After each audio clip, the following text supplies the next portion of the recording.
अब्दुल राशिद जी। Sir, chairman साहब आपका बहुत बहुत सर चल नहीं रहा है, आपका बहुत बहुत शुक्रिया।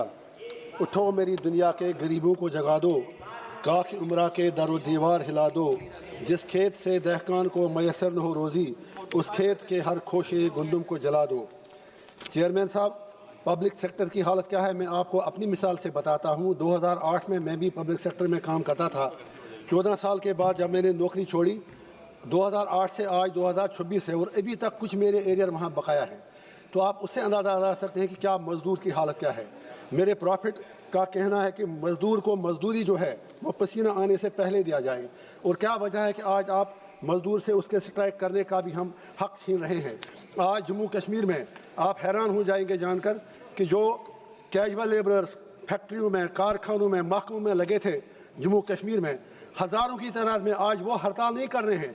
उनके बच्चे आज, जो बच्चों की एज जो 20-22 साल है, जो कैजुअल लेबर वो 50 को क्रॉस कर चुके हैं, लेकिन रेगुलर अभी तक नहीं हो रहे हैं। तो मैं सरकार से गुजारिश करूंगा, आज मिनिस्टर साहब के लिए पॉसिबल नहीं होगा अब इसमें अमेंडमेंट लाना, फ्यूचर के लिए कम से कम एक नेशनल पॉलिसी लाएं, regularisation of casual labourers, daily wagers, चाहे कारखानों में, सरकारी विभागों में, ताकि वो लोग जो दर बदर की ठोकरें खा रहे हैं उनका चूल्हा कम से कम जले।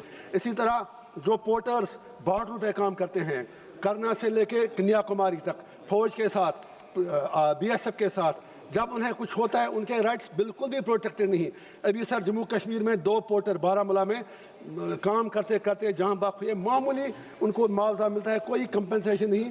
तो हम सरकार से गुजारिश करेंगे कि पोर्टर्स जो हैं उनके राइट्स को प्रोटेक्ट करें जो बॉर्डर पर काम करते हैं। इसी तरह से जो अनस्किल्ड लेबर्स हैं उनके राइट्स का भी मिनिमम वेजेस की यहाँ पर बात हो रही है। 350 में क्या आता है, अगर आप यहाँ ही देखेंगे हमारे पार्लियामेंट के अंदर ही जब हम बाथरूम में जाते हैं तो जो बेचारे वो मुलाजिम लोग वहाँ पर हैं, जितनी बार वो हर MP को सलाम करते हैं उतनी उससे निस्फ तनख्वाह भी उनको नहीं मिलती है। वो भी एक अनऑर्गेनाइज्ड स्ट्रक्चर है। कम से कम ऐसे लोगों का हमें ख्याल रखने की ज़रूरत है। तो मैं ये चाहूँगा, और सबसे बड़ी बात, अगर एक्सीडेंट में कारखाने में कोई मजदूर मिले, कहीं और मिले, लेबर कोर्ट तो हैं लेकिन काम होता नहीं है।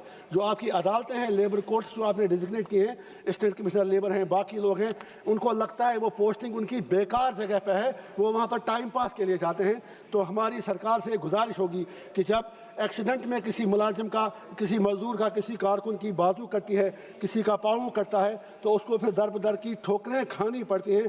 तो मेहरबानी करके उन चीज़ों की तरफ ख्याल दिया जाए। और आखिर पर सरकार से मैं यही गुजारिश करूंगा कि जैसे चंद्रशेखर आज़ाद जी ने ज़बरदस्त बात की, जब यह हमें भी हमारी बात नहीं सुनी जाती तो हम भी वेल में आते हैं।